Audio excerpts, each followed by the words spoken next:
Meu convidado hoje aqui é o reitor do Instituto Federal do Rio Grande do Norte, Willis Farcá Tabosa.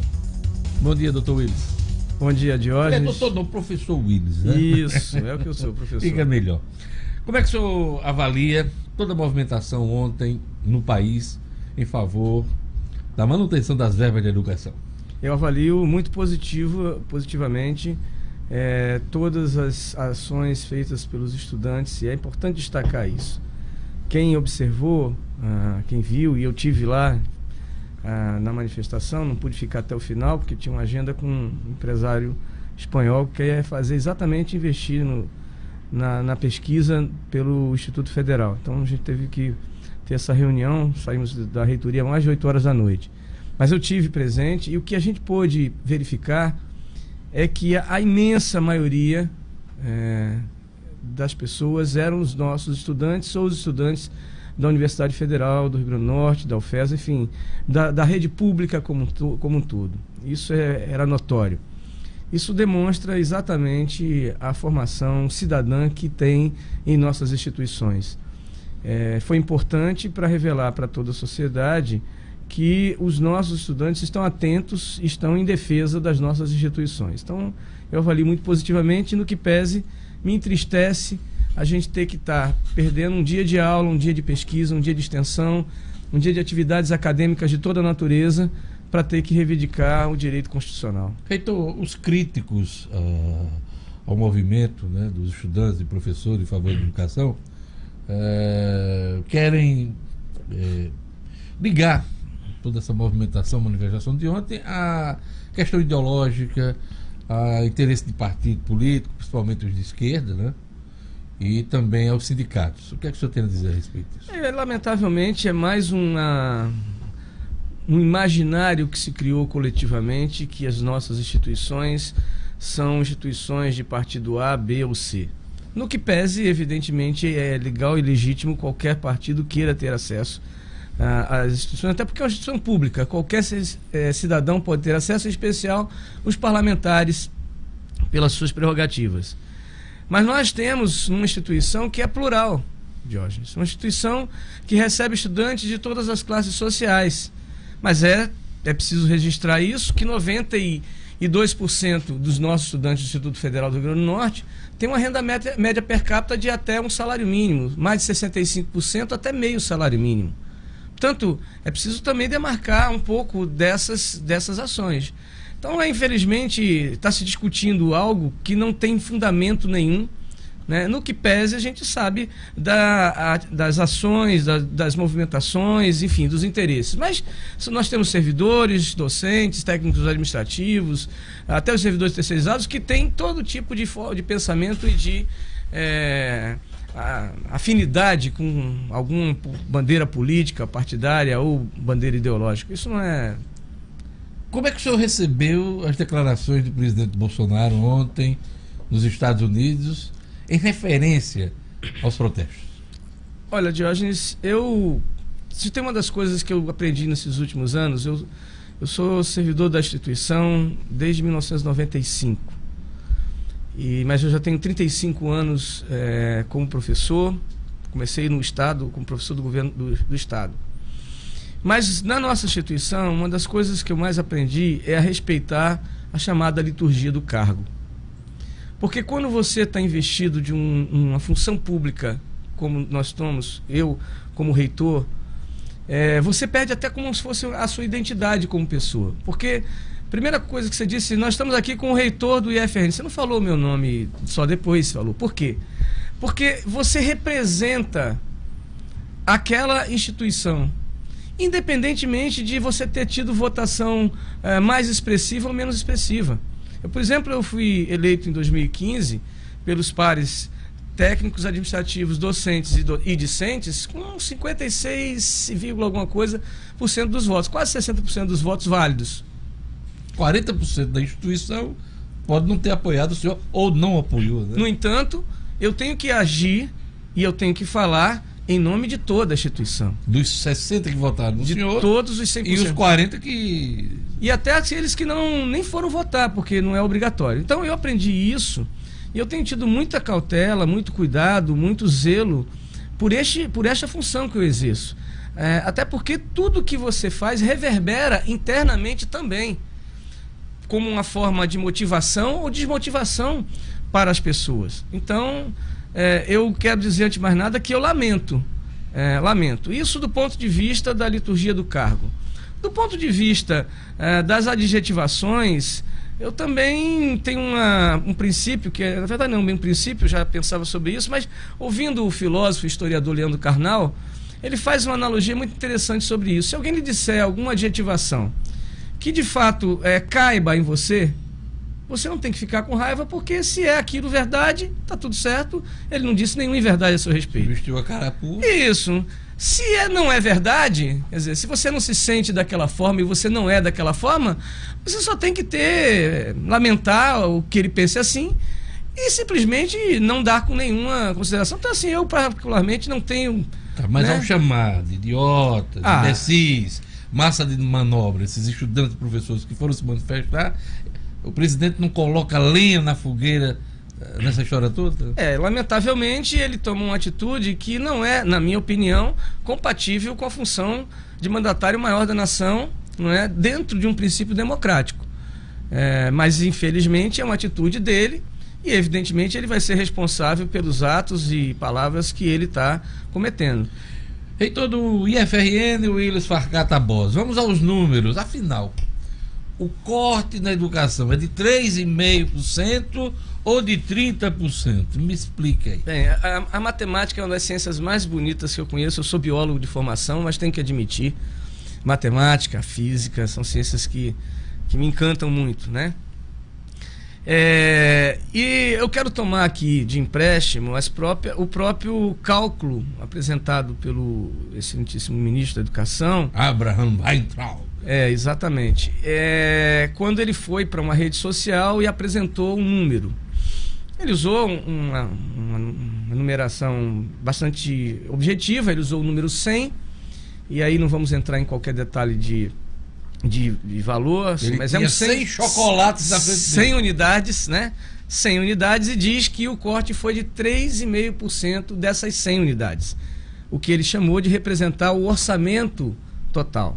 Ora, 3,5% de 100, na matemática mais elementar, é apenas 3,5 unidades, vamos colocar assim. Mas ele disse que desse orçamento de 100, 85 que corresponde às despesas não discricionárias, ou seja, aquelas que nenhum gestor tem como alterar, apenas ele é ordenador de despesa, que é o nosso caso, que são benefícios, pagamento de pessoal, etc. 85. Então 85 está preservado, mas é claro, porque é constitucional, isso aí poderia representar alguma improbidade administrativa sem alterar a lei. Disse também que três unidades que correspondem à assistência estudantil também está preservado. Então não foi retirado nem dos 85, nem foi retirado dos 3. Ora, 100 menos 85, 15 menos 3, 12. É o que ele diz. E ele diz uma outra coisa, que eu também lamento, que esses 12 o reitor pode usar como quiser, como desejar, alguma coisa dessa natureza. Isso não é verdade, isso não pode ser assim. Nenhum gestor público pode fazer uso do dinheiro público que não esteja previsto na sua lei orçamentária para o seu planejamento. Então ele não pode usar como quiser. Não existe discricionalidade nessa verdade. Essa discricionalidade, ela é, digamos assim, limitada. Pela lei. Pela lei, exatamente. Nenhum gestor público pode fazer o que não está na lei. Então, quando o ministro vai a público para dizer que o reitor pode fazer o que quiser... Gastar como quiser. Eu não posso simplesmente oferecer um jantar de qualquer maneira, eu não posso comprar um pacote de café se não for por licitação. Então vamos ser bem objetivo. Mas aí, se gastar de qualquer maneira, é usar dentro do que a lei permite. Pois bem, então se não tirou dos 80... Ele quis insinuar alguma coisa, né? Bom, eu não sei, aí realmente ainda estou com dificuldade de entender algumas coisas. Bom, mas se não tirou dos 85, Diógenes, se não tirou dos 3, tirou de onde esses 3,5%? Esses 3,5 unidades? Tirou dos 12, concorda comigo? Se a gente fizer um cálculo muito simples, vai verificar que 3,5 corresponde a quase 30%, 3,5 unidades corresponde a quase 30% dessas 12 unidades, que foi de onde foi tirado. E é exatamente, tomando de empréstimo o que o ministro disse, que aconteceu. não foi retirado da assistência estudantil, não foi tirado de pagamento de pessoal, mas foi tirado do nosso custeio, que analogamente corresponde a esses 12. Está claro?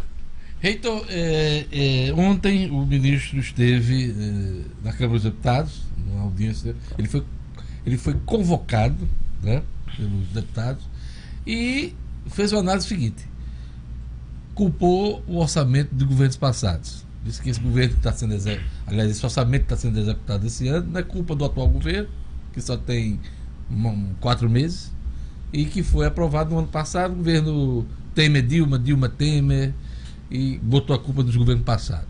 Criticou, inclusive, os IFRN, aliás, os IFs, Institutos Federais. Eu queria que o senhor comentasse esses 2 pontos.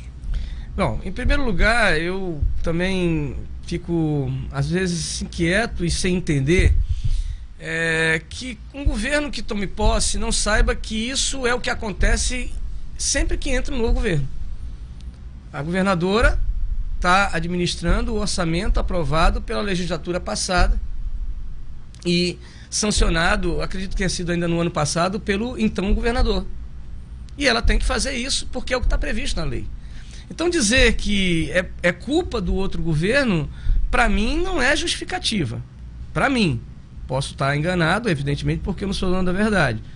Mas não é justificativo porque isso está previsto legalmente. A governadora só vai poder fazer, gestar a sua próprio projeto no ano que vem. No ano que vem. Está aí o PPA sendo trabalhado pelas secretarias, etc. A mesma coisa acontece com os municípios, você sabe muito bem disso, é um analista político e está acostumado com isso. Então, dizer que isso, para mim, é no mínimo saber que o governo não sabe do que está fazendo. Nessa parte orçamentária, o ministro também disse, não há cortes, há contingenciamento. Nesse ponto aí eu lhe pergunto, é uma falha de comunicação? Vamos lá, é outro esclarecimento importante. Historicamente, isso também acontece, não é da agora. Por quê? Acontece o chamado contingenciamento. Por quê? Você sabe muito bem, o orçamento público, ele é formado por uma estimativa de receita, ou melhor, uma previsão de receita e uma definição e uma certeza de despesa. Ou seja, é uma peça que vive de expectativas. Exatamente. Confirma a receita e faz frente à despesa. Fazer frente à despesa. O que os governos têm feito em função até de problemas de crise econômica mundial, enfim, que eu não vou entrar nesse mérito. Vamos dizer assim, instabilidades econômicas. Isso. Eles têm mantido o nosso crédito disponível, aprovado na lei orçamentária anual. Os institutos federais, como todas as instituições, têm os seus orçamentos aprovados dentro da lei orçamentária anual. Então, eles mantêm isso no sistema chamado CIAF, como crédito disponível. E vão liberando, na medida em que as receitas vão entrando e, evidentemente, vai melhorando o caixa, como se chama, do governo, eles vão liberando o que eles chamam de cota limite. E só para o nosso ouvinte entender, esse contingenciamento você pode substituir por represamento. Porque é exatamente isso, é segurar um pouco aquele gasto para ver se a receita se confirma. É isso ou estou errado? Não, é isso. Eu não acertei a aula, faltei essa aula. Não, você é um aluno brilhante. Mas veja bem, é exatamente isso. Quando se utilizava a expressão contingenciamento, quando veio o decreto em 29 de março, o decreto usa a expressão bloqueio. Já nos foi estranho, mas pensávamos que era apenas uma mudança semântica, e não é. Por que não é? Porque quando foi no dia 30 de abril, véspera do feriado, detectamos no sistema CIAF que houve uma retirada do crédito disponível, especialmente do custeio, volto a repetir, da ordem de 30, no caso do IFRN, da ordem só do custeio, só da parte de pagamento de energia, água, enfim, terceirizados, da ordem de 26 milhões de reais, que corresponde a cerca de 32,60. Então foi mais do que o contingenciamento habitual. Isso, então foi retirado do sistema. Quer dizer, eu não tenho no sistema esse crédito disponível total do meu orçamento de custeio. Ele foi retirado. Por isso corte. Então, na minha opinião, é corte, não tem quem me faça mudar de opinião. E diante disso, como é que está o ano letivo do IFRN, caso... Vamos dizer, esse contingenciamento em forma de bloqueio, corte, seja confirmado? Nós estamos ainda concluindo o semestre e essa é a gravidade maior da situação. Porque também nos anos anteriores, isso acontecia já no segundo mês de governo. logo em fevereiro, né? Até para os governos saberem como é que a coisa estava acontecendo. E a turma se organizar. E a gente ia se organizando. O que nós tínhamos de concreto até o dia 30 de abril? Tínhamos uma publicação de um decreto, porém, na prática, o que tínhamos era a liberação de 40% do custeio. Ora, se não tínhamos os 50% até o meio do ano, até o primeiro semestre, qual era a nossa projeção? Que no segundo semestre também mais 40%, e seria então um bloqueio de 20% ao ano.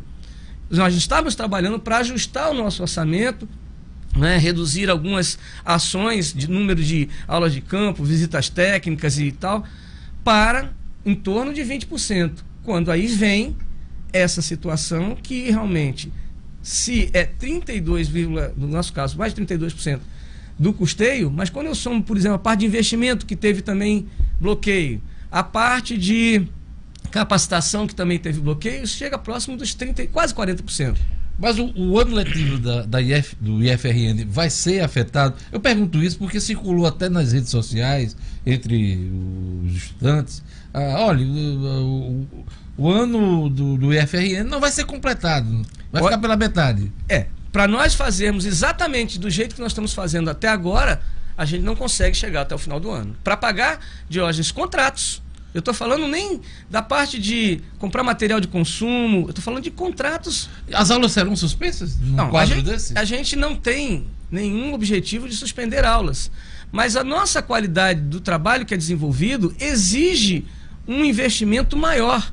E se esse investimento venha menor, haverá um comprometimento dessa qualidade. Tá, mas não vai haver suspensão de aulas, suspensão do ano letivo, não. Isso, nós estamos trabalhando, né, num diagnóstico, evidentemente, para apresentar, porque, lamentavelmente, parece que o ministro também não tem os números, mas nós temos todos os números das nossas realidades, e para que a gente possa concluir o ano, porque tem alunos que vão concluir o 4º ano do ensino médio, tem Enem no final do ano, enfim, tem essas coisas todas, a gente tem que trabalhar nesse sentido. Por último, nosso tempo esgotou, mas eu queria perguntar sobre os IFRN, aliás, os IFs, Institutos Federais, a ampliação.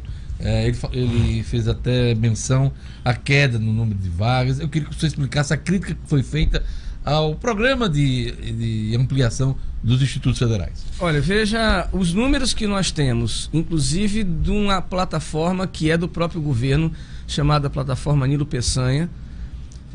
Inclusive, se você quiser acessar depois, pnp.mec.gov.br, não mostram isso. Eu não sei, de fato, de onde foi a fonte que ele tirou. Estou citando aqui uma das fontes que nós temos, que são fontes oficiais. Ele quis desqualificar os institutos federais, né? Se foi isso, eu lamento, mais uma vez, a desinformação do ministro ou a informação desencontrada. Porque não é esses os números que nós temos. Só o IFRN, por exemplo, sem ter aumentado nenhum único campus, até o campus de Jucurutu está comprometido a funcionar porque não recebemos os códigos de vagas para professores e técnicos administrativos. Não aumentamos em nenhum único campus e elevamos em 11% a nossa inserção. Então, veja, se tem isso, pode ser que tenha havido uma diminuição em algum outro campus, ou algum outro instituto. Não é o caso do IFRN. Nós temos feito um trabalho, inclusive, da diminuição da evasão na nossa instituição, que é uma coisa extremamente positiva. A diminuição do gasto corrente com o aluno, que é uma nomenclatura contábil. Só para você ter uma ideia, Diógenes, com todas as atividades que nós desenvolvemos de ensino, pesquisa e extensão, temos publicações. Recentemente fomos ranqueados numa instituição espanhola, uma das mais renovadas da Espanha na área de pesquisa, como a melhor instituição da rede federal, né, em inserção das nossas publicações na rede mundial de computadores. E entre as 200 do país, 200 instituições de ensino superior do país. Lembrando que os institutos federais não são universidade. Então, a nossa principal oferta é a oferta técnica de nível médio, né? Educação básica, para quem ainda não sabe, não é? Portanto, nós não temos mesma pujança de ofertas de graduação e pós-graduação que tem a UFESA, que tem a UFRN. E, consequentemente, a publicação deles é muito maior. Porém, dentre os institutos federais, o IFRN estava entre os primeiros. É o primeiro de acordo com esse ranking. Também teve um outro ranking de ações em inovação, que também estamos somos o primeiro entre os institutos federais. Portanto, as respostas da instituição têm sido dadas. E mais, aqueles que nos ouvem, que têm nossos estudantes como estagiários ou como trabalhadores das diferentes áreas do conhecimento que nós formamos, sabem a qualidade e a resposta, né, intelectual e profissional dos nossos estudantes. Portanto, eu estou muito tranquilo, né, e muito seguro do que eu estou falando. Evidentemente, se tem um outro dado que tem um outro tipo de ponderação, é preciso que seja colocado e principalmente a fonte para que a gente possa debater com mais tranquilidade. É isso aí, gente. Eu queria agradecer a presença do reitor do IFRN aqui no estado do Rio Grande do Norte, Willis Farcá Tabosa. Obrigado, professor Willis, por sua presença aqui no nosso programa. Muito obrigado, Diógenes. Vem aí, Padre Francisco Fernandes, com Fé na Vida, e eu volto amanhã no Jornal 96. Tchau!